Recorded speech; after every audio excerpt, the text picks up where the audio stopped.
하나님 말씀은 요한복음 6장 1절에서 원래 71절까지 다 봐야 실감이 나고 의미를 다 알 수 있는데 몇 절만 봉독해 드리겠습니다. 요한복음 6장은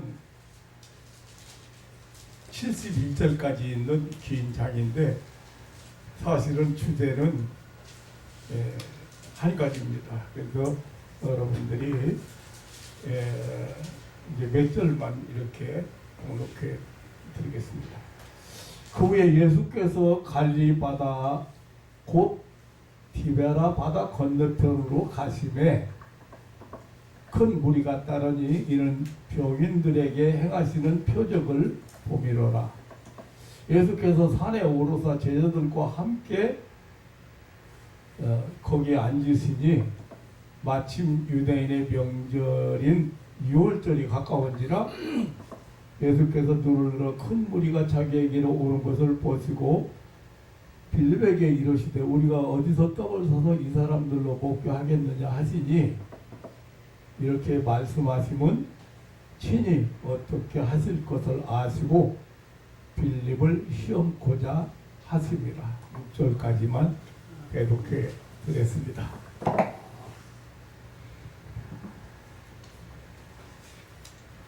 한 번 더 기도하겠습니다. 은혜와 사랑으로 이 땅 위에 자녀들에게 언제나 풍성하게 그리고 부족함이 없이 변함이 없이 은혜를 베푸시는 하나님 아버지 그 놀라운 사랑과 은혜를 감사합니다. 아멘. 오늘 이렇게 사랑하는 가족들이 먼 길을 하나님 찾아와서 하나님 앞에 경배드립니다. 오늘 이곳에 임재하시고 역사하셔서 사랑하는 가족들에게 필요에 따라서 신령한 양식으로 충만케 채워 주옵소서. 하나님 아버지 그동안 2달여 동안 2개월 동안 나라가 많이 혼란스러웠습니다. 하나님 이번 대통령 탄핵 사건으로 인해서 많은 사람들이 힘들어하고 또 큰 상처가 된 사람도 있습니다. 인간의 판단이 절대 옳을 수가 없습니다. 하나님께서 유익하게 하시려고 그리고 새로운 비전을 저희들에게 주시려고 또 이렇게 많은 사람들이 의견이 분분하고 무엇보다 나라가 양분되어서 탄핵이 오르냐 그러냐 또 탄핵하라 기각하라 분분하게 싸웠습니다. 무엇이 옳고 그런 것이 있겠습니까? 이것 때문에 행여나 우리 성도들에게 상처가 되었다든지 마음에 흔들림이 있다면 오늘 이 시간을 통하여 치료하여 주옵소서. 위로하여 주옵소서. 무엇보다 하나님의 선한 뜻을 깨닫게 하여 주옵소서. 나라 안에 모든 사람들이 속히 하나가 되게 하시고 악한 세력이 가라지가 흥황하는 것 같지만 쉽게 뽑힐 수밖에 없는 것이고 악은 승리할 수 없다는 것을 하나님께서 속히 보여주시고 역사하여 주옵소서. 오늘 말씀을 또 통해서 하나님의 놀라운 축복의 세계를 볼 수 있는, 그리고 체험할 수 있는 귀한 시간으로 삼아 주옵소서. 감사하오며 우리 구주 예수님의 이름으로 기도하옵나이다. 아멘. 예수님은 갈릴리 바다 건너편 동북방 티베라 바다 건너편에 베세다에서 보리떡 5개와 물고기 2마리로 5천여 명이 먹고 남은 조가 12광주리를 거두는 이적을 행하셨습니다. 예수님은 이 사건을 통해서 자신이 생명의 떡이 되심을 보여주셨습니다. 예수님의 교훈은 그 누구도 흉내낼 수 없는 특수한 것들이었습니다. 윤리, 도덕 그 이상의 것이고 인간의 이성을 초월하는 하나님 나라의 비밀들입니다. 예수님께서 행하신 이적을 볼 때마다 하나님 나라의 특성을 생각하게 되고 인간 세계의 능력의 한계성을 깨닫게 됩니다. 오늘 본문 베세다 언덕에서 벌어진 장면에서 계속적으로 인간의 한계성, 인간의 불가능성을 지적하는 것을 볼 수가 있습니다. 2절에 큰 무리가 따랐다고 했습니다. 5절에도 큰 무리가 자기에게로 오는 것을 보셨다고 했습니다. 5절 계속해서 어디서 떡을 사서 이 사람들로 먹게 하겠느냐 했습니다. 인간 세계, 과학 세계의 한계, 다시 말하면 지식 세계의 한계를 지적하고 있습니다. 7절에 빌립은 대답하기를 각 사람은 각 사람으로 조금씩 받게 할지라도 200데나리온의 떡이 부족하리라고 했습니다. 그때 베드로 형제 안드레는 한 아이가 가지고 있는 보리떡 5개와 물고기 2마리를 예수님께 소개했습니다. 그러면서 그것이 이 많은 사람에게 얼마나 되겠습니까? 라고 역시 인간의 한계성을 말하고 있습니다. 큰 물이 각 사람으로 조금씩 200데나리온, 보리떡 5개, 물고기 2마리, 이것이 이 많은 사람들에게 얼마나 되겠었나이까? 라고 말함으로써 인간의 능력의 한계를 지적하고 불가능성을 지적하고 있습니다. 다시 말하면 불가능을 강조하고 있습니다. 과학으로 인간의 노력이나 어떤 방법으로 불가능하다는 것을 밝혀주고 있는 내용들입니다. 인간의 한계성을 드러내고 있습니다. 세상은 모든 것을 과학으로 해결하려고 합니다. 과학 만능으로 생각합니다. 이 과학이라고 하는 것은 인간의 지식입니다. 시간과 공간 세계에서 취급되는 인간 지식이 여러 분야가 있습니다. 그것들은 눈으로 볼 수 있는 각인적 세계의 것들입니다. 또한 물리적 한계 상황 속의 것입니다. 눈으로 보고 피부로 느끼고 분석하는 성질의 것들입니다. 그것은 항상 과학적 방법을 통해서 나타나는 유한적 표현이요 제한적 성질들의 것입니다. 성경은 이러한 이러한 사람의 지식으로 이해할 수 있는 지적 세계나 과학적 세계인 것이 아닙니다. 예수님은 제자 필백에 지극히 인간적인 질문을 했습니다. 5절에 우리가 어디서 떡을 사서 이 사람들로 먹게 하겠느냐고 하셨습니다. 예수님께서 이렇게 말씀하시는 것은 친히 어떻게 하실 것을 아시고 빌립을 실험하기 위함이라고 했습니다. 이것은 빌립에게 있는 인간 능력의 한계, 지식의 한계의 상황을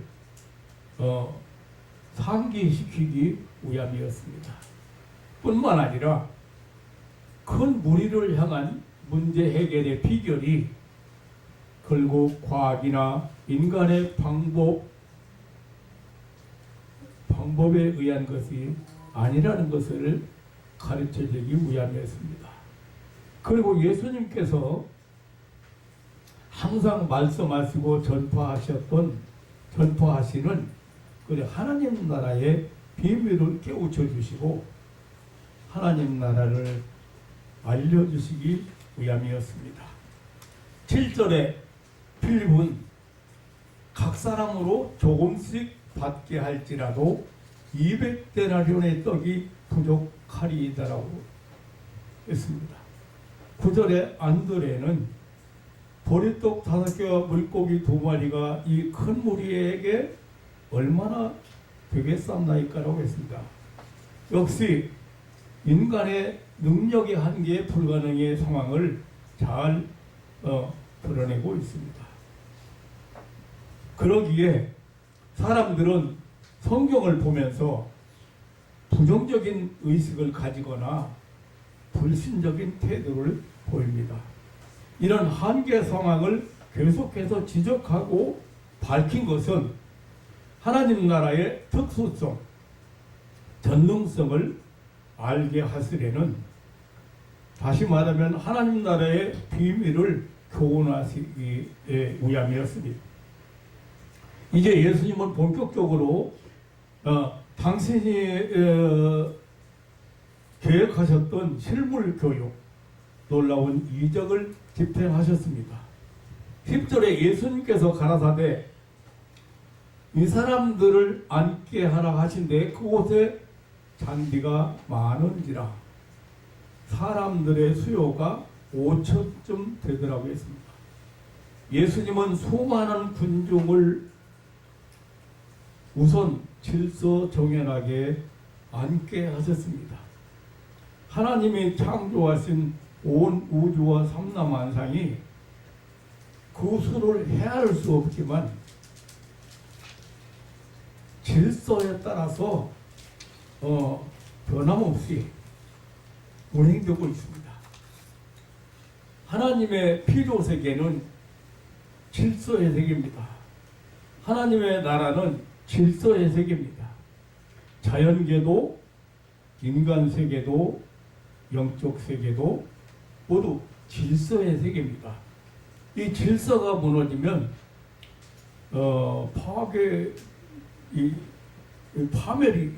파멸입니다. 질서는 하나님 나라의 기본 법칙입니다. 사단 마귀는 무질서와 혼돈으로 파멸을 조장합니다. 사단 마귀는 파멸시키려고 질서를 파괴하는 악한 존재입니다. 국가, 사회, 가정, 개인을 파멸시키려고 질서를 파괴하려는 존재입니다. 그래서 법을 범하게 하고 하나님의 말씀을 불순종케 하는 것입니다. 예수님은 5천여 명의 사람들을 질서정연하게 정돈시켰습니다. 사람들은 순종했습니다. 성경에 나타난 이적은 순종하는 사람들의 것이었습니다. 하나님의 말씀에 순종할 때 기적의 역사가 일어나는 것입니다. 하나님의 약속의 말씀이기 때문에 순종하는 자에게만 해당이 됩니다. 말씀에 순종하는 자에게는 반드시 우리 표현대로 하면 기적이 일어납니다. 하나님의 말씀을 믿고 순종하여 기도하고 선포할 때 불치병자가 낫고 회복되는 것 조금도 이상한 일이 아닙니다. 어떻게 낫느냐고 물어보는 사람이 더러 있습니다. 하지만 그것은 설명할 수가 없습니다. 다만 하나님의 말씀에 순종했을 뿐입니다. 하나님께서 약속을 지키셨을 뿐입니다. 살아계신 것을 보여주신 것 뿐입니다. 순종하는 무리를 보시고 11절에 예수님께서 떡을 가져라고 하였습니다. 어린아이의 손에서 있던 보리떡 5개와 물고기 2마리를 받은 사실을 의미합니다. 그 떡과 물고기가 어린아이 손에서 예수님의 손으로 옮겨졌습니다. 예수님께서 베푸시는 이적의 원리 중에 하나는 이미 있는 것을 기존의 것을 기본으로 해서 이적을 베푸신다는 사실입니다. 성경에 나타난 모든 이적은 예외 없이 기존의 것을 사용해서 나타낸 것들입니다. 11절에 계속해서 예수님은 떡을 가져 축사하신 후에 앉은 자들에게 나누어 주시고 고기도 그렇게 하여 원대로 주셨다고 했습니다. 축사란 감사를 의미합니다. 그 속에 그 후에 예수님은 그 떡과 고기를 떼어 제자들로 하여금 그것을 나누어 주도록 명하셨습니다. 그 결과 참으로 놀라웠습니다. 그 결과는 참으로 놀라웠습니다. 이것이 바로 하나님 나라의 역사입니다. 이 엄청난 기적의 장면을 아주 단순하게 진술하였습니다. 사실상 그 이상 어떤 설명을 할 길이 없기 때문입니다. 그것은 인간 세상 과학이 아니라 신령한 세계 하나님 나라 이하이기 때문입니다. 그 떡이 예수님의 손에서 순간적으로 불어났는지 아니면 이적이 어느 시점에서 어느 지점에서 일어났는지는 우리로서는 설명할 길이 없습니다. 그러면서도 이적의 결과는 너무나 확실합니다. 그것은 저 구약 사렙다 과부 집에 있던 가루통에 가루가 흉년이 다 가기까지 없어지지 않은 것 같습니다. 어떻게 그렇게 되었느냐고 설명할 길이 없습니다. 원리는 아주 작은 하나의 씨앗이 파종된 결과 많은 곡식의 열매를 맺은 것과 같습니다. 예수님은 떡을 창조하셨을 뿐 아니라 그 떡을 변화시킨 것입니다. 적은 떡과 적은 고기를 많게 변화시켰습니다. 바로 이러한 변화의 신비는 그 떡을 먹고 사는 당신의 자녀들을 땅에서 하늘로 그리고 비천한 데서 존귀한 것으로 변화시킴을 암시하고 있습니다. 불신앙의 사람을 신앙의 사람으로 변화시킨 것과 같습니다. 이것은 사망에서 생명으로 변화입니다. 이렇게 하나님 나라는 새로운 창조 역사뿐 아니라 변화의 역사가 일어나는 것입니다. 예수님께서 전파하시는 하나님 나라는 실로 엄청난 신비의 세계입니다. 변화의 결과는 참으로 엄청난 것이었습니다. 11절에 저희의 원대로 주셨다고 했습니다. 12절에 저희가 배부른 후에라고 했습니다.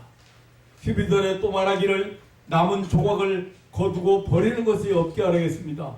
13절에 이에 거두니 보리떡 5개로 먹고 남은 조각이 12광집에 찼다라고 했습니다. 이것이 하나님 나라입니다. 이것이 신비로운 믿음의 세계입니다.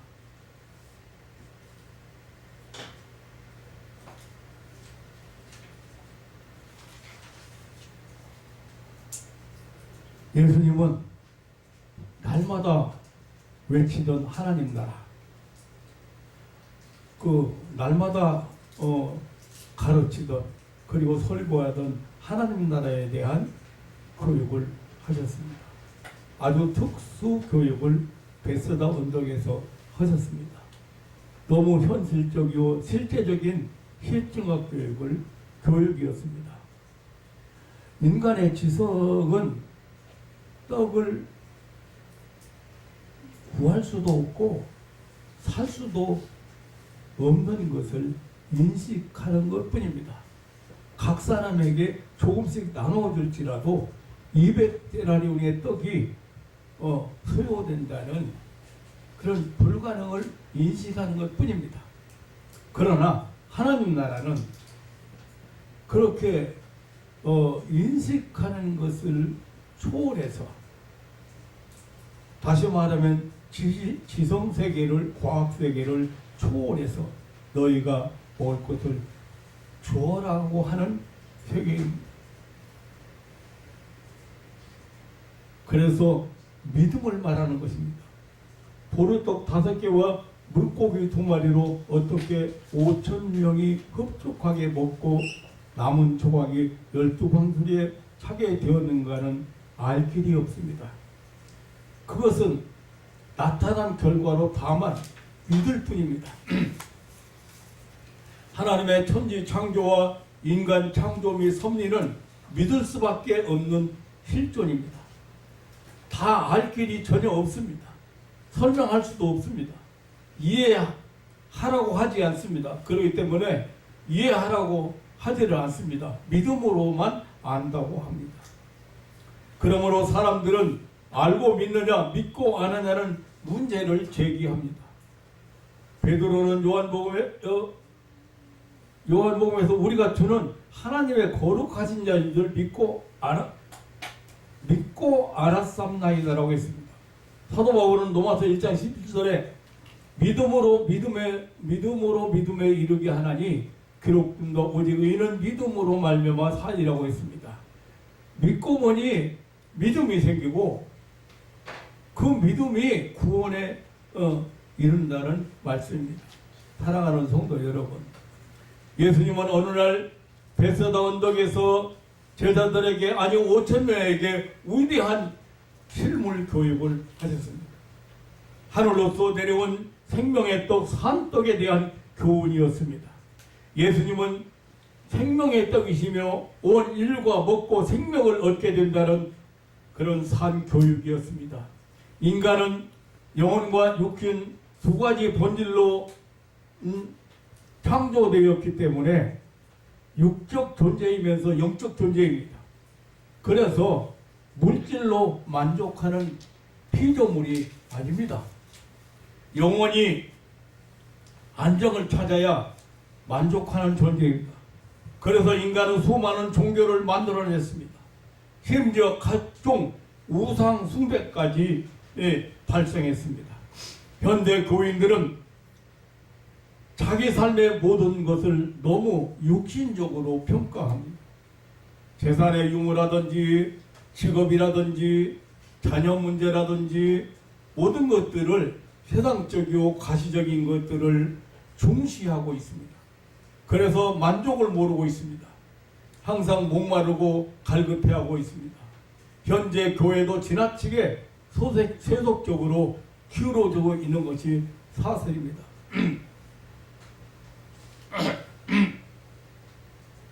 외적인 것으로, 가시적인 것으로 평가하려고 합니다.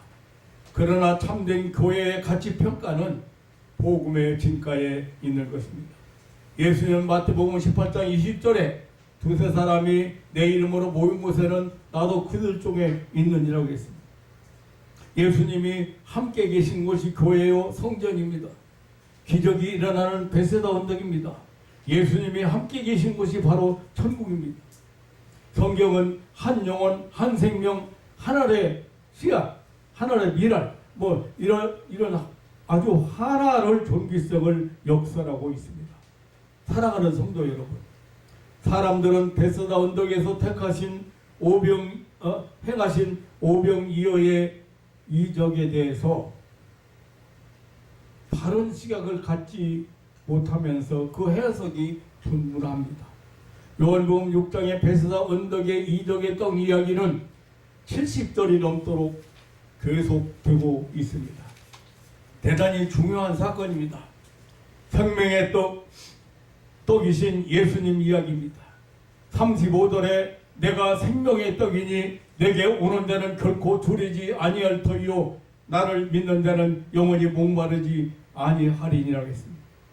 48절에 내가 곧 생명의 떡이로다라고 했습니다.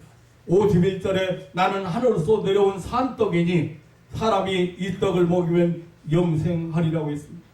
41절에 당시 유대인들이나 그리고 60절에 보면 예수님의 제자들도 이 오병이어의 이적을 행하시면서 주시는 예수님의 교훈을 수용하지 못했습니다. 그래서 66절에 보면 예수님을 따르던 많은 제자들이 물러가고 다시 예수님과 함께 다니지 않았다고 증거하고 있습니다. 이해하려 들지도 않았습니다. 인간의 지성으로 예수님의 말씀을 거부했습니다. 이때 예수님은 63절에 살리는 것은 영이니 육은 무익하니라. 내가 너희에게 이르는 말이 영이요 생명이라고 하셨습니다. 무슨 말씀입니까? 육으로 세상 지식으로 육적인 인간이 알 수도 없고 믿지 못한다는 말씀입니다. 예수님의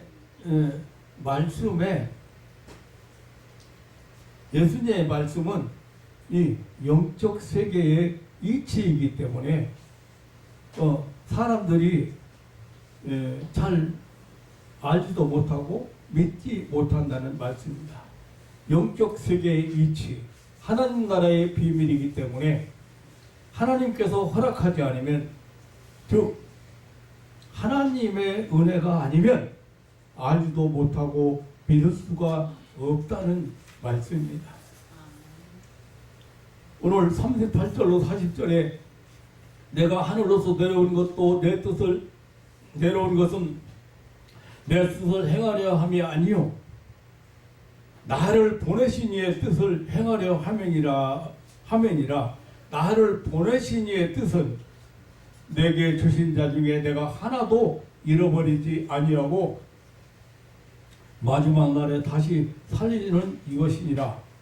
내 아버지의 뜻은 아들을 보고 믿는 자마다 영생을 얻는 이것이니 마지막 날에 내가 이를 다시 살리리라고 하셨습니다. 사랑하는 성도 여러분, 사람들은 직접 보고 먹고 체험하고 놀라서도 믿지 않습니다. 아니, 믿어지지 않습니다. 믿지 못합니다. 그러나 믿을 수 있는 사람이 따로 있습니다. 아니, 믿어지는 사람이 따로 있습니다. 그것이 바로 하나님의 은혜입니다. 그것이 영의 세계입니다. 그것이 하나님 나라입니다. 나는 오늘 아침 여러분을 보면서 또 이렇게 감격을 합니다. 예수님께서 내게 주신 자는 하나도 잃어버리지 않는다고 구원 보장을 받은 대단한 분들이기 때문입니다. 마지막 날에 다시 살리신다는 부활의 영광의 부활을 보장받은 자랑스러운 하나님의 자녀들을 보고 있기 때문입니다. 아버지의 계획대로, 하나님 아버지의 계획대로 예수 그리스도를 믿고 영생을 얻은 하나님의 은총을 입은 최고의 행복자들이기 때문입니다.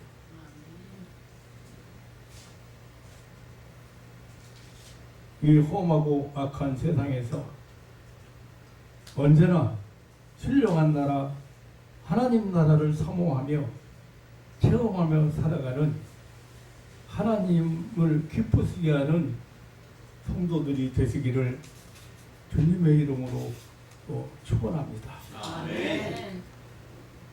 아까도 말씀드렸지만 제가 수많은 병자들을 만납니다.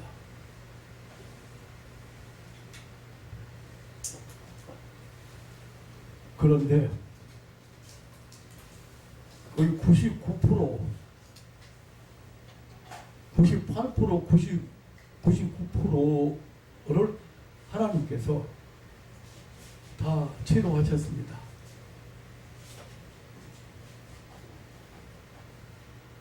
목사님들 세미나를 해보면 목사님들이 어떤 방법을 찾으려고 그렇게 생각하고 있어요. 어떤 방법을 배우려고 생각하고 있어요. 그것은 어떻게 해서 났는지 왜 났는지 설명할 길이 없습니다. 그게 하나님 나라입니다.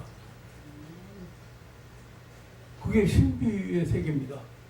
웬만한 염증 가진 사람들은요, 뭐 비염이라든가 뭐 우염이라든가 뭐 어디 무슨 관절염이라든가 이런 것은 그 자리에서 해결돼요. 그걸 어떻게 설명할 건데요?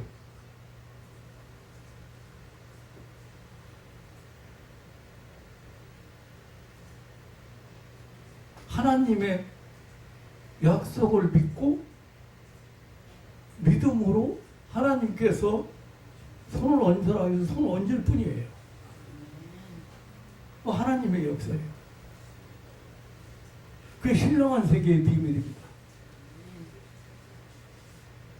여러분들이 이 오병이어의 설교를 저도 목회하면서 여러 번 했습니다.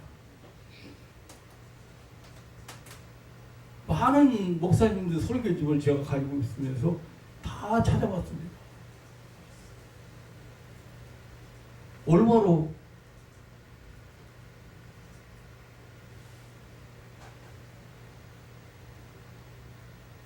성경은 바르게 해석하지 않으면, 그리고 예수님이 한 사건을 통해서 무엇을 가르치려고 하시는지, 무엇을 증명하라고 하시는지 그것을 모르면 그 사건의 내용을 바로 볼 수가 없습니다.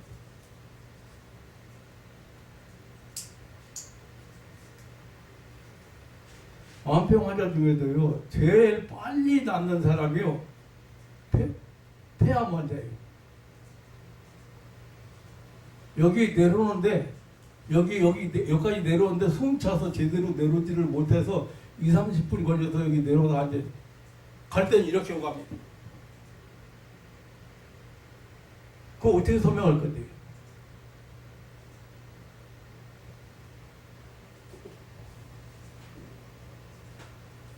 지금 많은 무리가 왔다, 5,000명쯤 되었다, 이 사람들을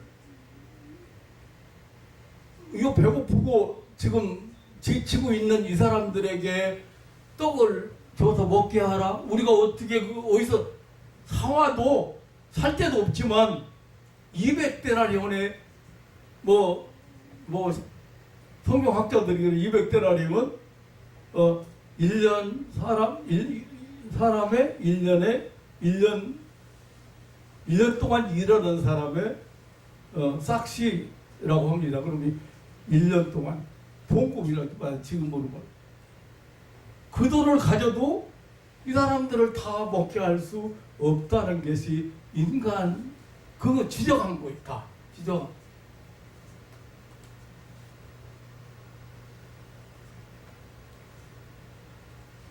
인간의 불가능성을 지적한 거예요. 인간의 한계 상황을 지적한 거예요.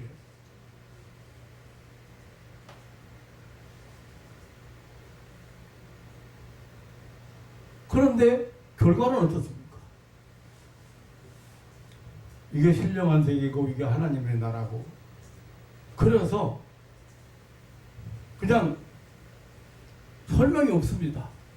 설명할 길이 없어요. 그래서 믿으라고 하는 거예요.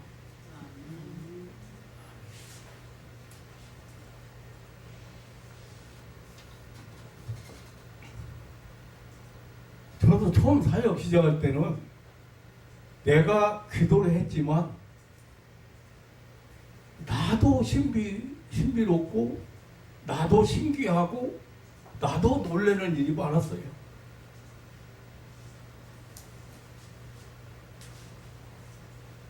집사님들도 그런 체험하고서도 중단한 집사님도 있어. 겁나서. 특수한 사람에게 하나님께서 특별히 주신 어떤 특별한 것이 아니고, 모든 성경은 모든 사람에게 주신 하나님 나라의 비밀이라는 사실을 믿으시기를 축원합니다. 아멘.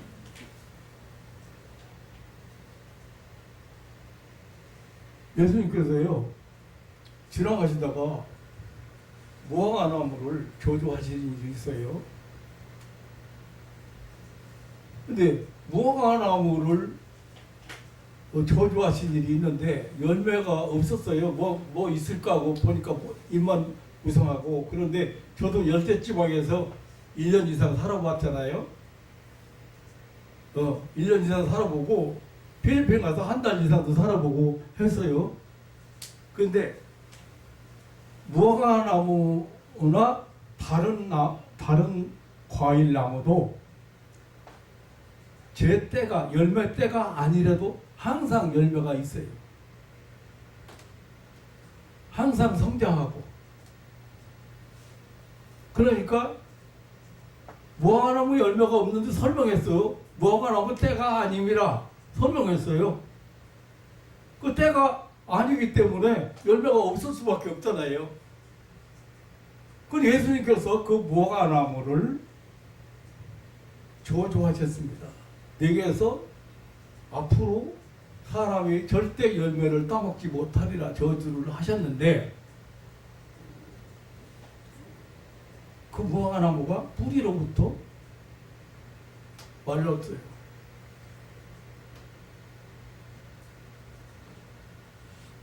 그 무화과나무를 저주하고 말로 비틀어지게 하신 그 사건을 예수님께서 왜 갑자기 제자들 앞에서 그 사건을 일으키셨는가? 그걸 이해하는 목사님도 별로 없는 것 같아요. 성경을 자세히 안 보기 때문에 그래요.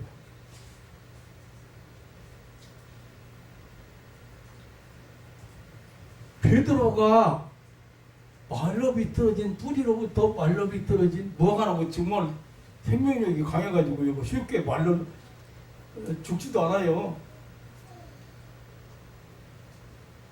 저도 지금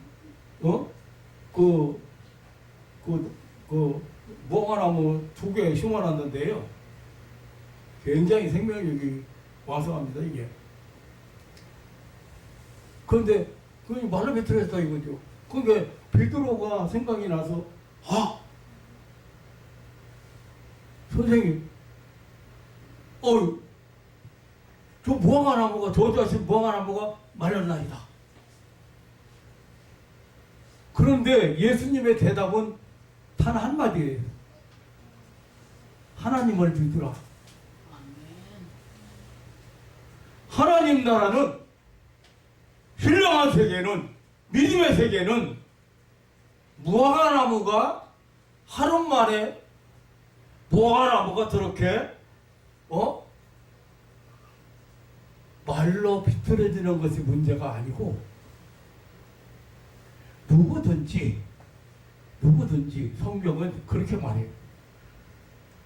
누구든지 이 산더러 들려 바다에 던지우라 하고 그 말하는 것을 이룰 줄 믿고 의심하지 않으면 그대로 된다. 아멘. 이게 바로 하나님 나라.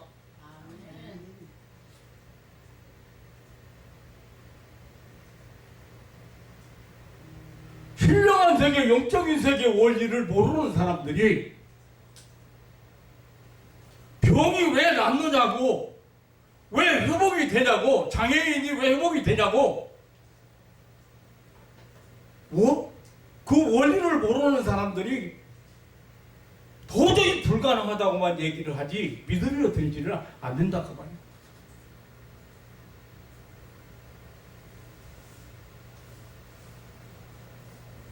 산을 바다로 옮기는 것이 가능합니까? 불가능합니까? 불가능합니다. 그게 인간의 지성세계예요. 그게 인간의 과학세계예요. 그간의 능력의 한계예요. 그 불가능한 세계를 초월한 것이 하나님 나라. 그래서 결론을 그렇게 말합니다. 그러므로 너희가 믿고 구하는 것은 받은 줄로 믿으라. 받은 줄로 믿으라. 그리하면 그대로 되리라. 이게 예수님이 제자들을 교훈하시는 실물 그 실천과 교육 현장이었어요.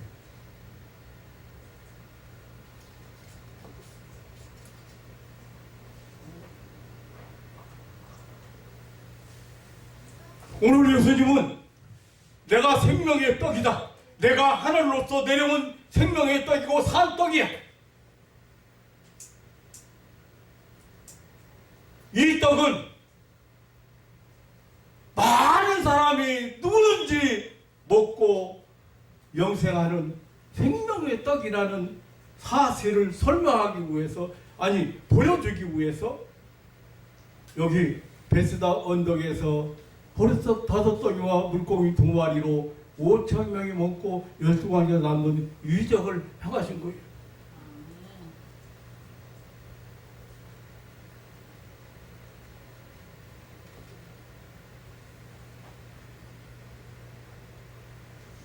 사랑하는 성도 여러분, 믿음이라는 얘기를 많이 합니다. 그거는 참 믿음 좋은 분이고, 오늘부터 잠깐 얘기했는데, 뭐 치매 걸린 70대 노인 얘기 잠깐 들었어요, 제가. 우리 뭐 처녀 시절에 뭐 신앙생활 살아고 목사님 가방 들고 다니고 뭐 믿음 좋은 사람이었다 이거요. 뭐가 믿음인지 모르고 있어요 지금.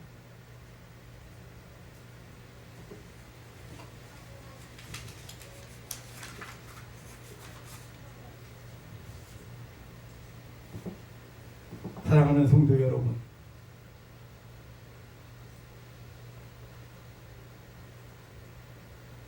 영적인 세계가 눈이 열리고 영적인 예수님이 말한 대로 안 믿고 떠나는 거예요. 그 많은 사람들이 유대인들이 다 저 사람 이상한 사람이에요. 저 사람 말을 어떻게 이해하는가? 예수님을 따라서 많은 제자들이 떠나고 다시 예수님 안 따랐다는 거예요. 예수님 내가 말하는 것은 육이 아니요 영이야. 생명이라.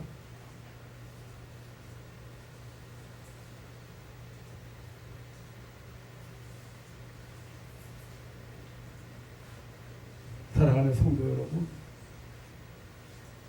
저는 결론적으로 이런 얘기했습니다. 여러분 보면서 또 나는 이 아침에도 감사 감격을 합니다.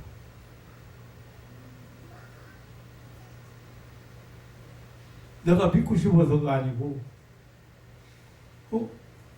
믿어지는 거예요.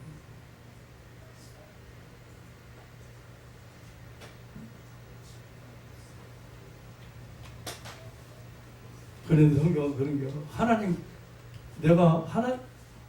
나를 보내신 아버지의 뜻을 이루려 함인데, 아버지의 뜻은 나를 보고 믿는 자마다 영생을 얻게 하라. 나는 절대 내게 주신 자 중에 한 사람도 잃어버리지 않고 마지막 날에 다시 살린다.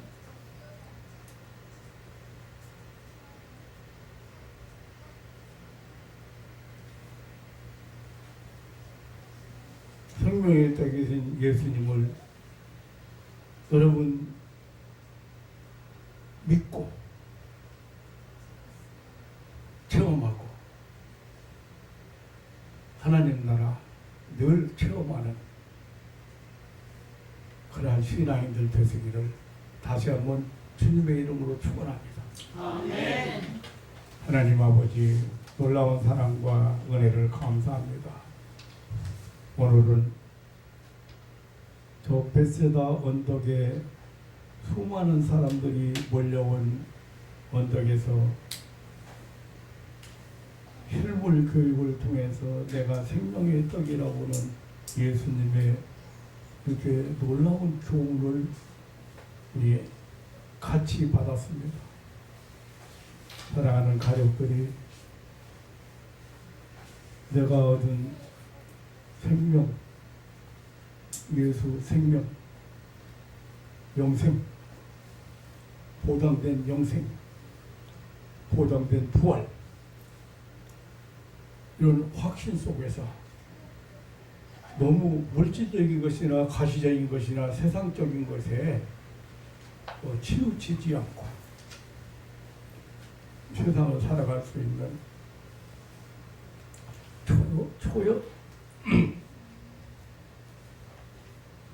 그 초연한 삶을 살 수 있는 그런 믿음의 사람들이 되도록 하나님 축복하여 주옵소서. 아멘.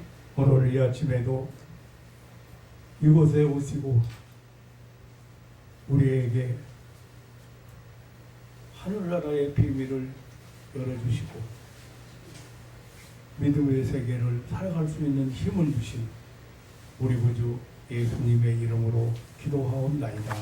아멘. 아멘.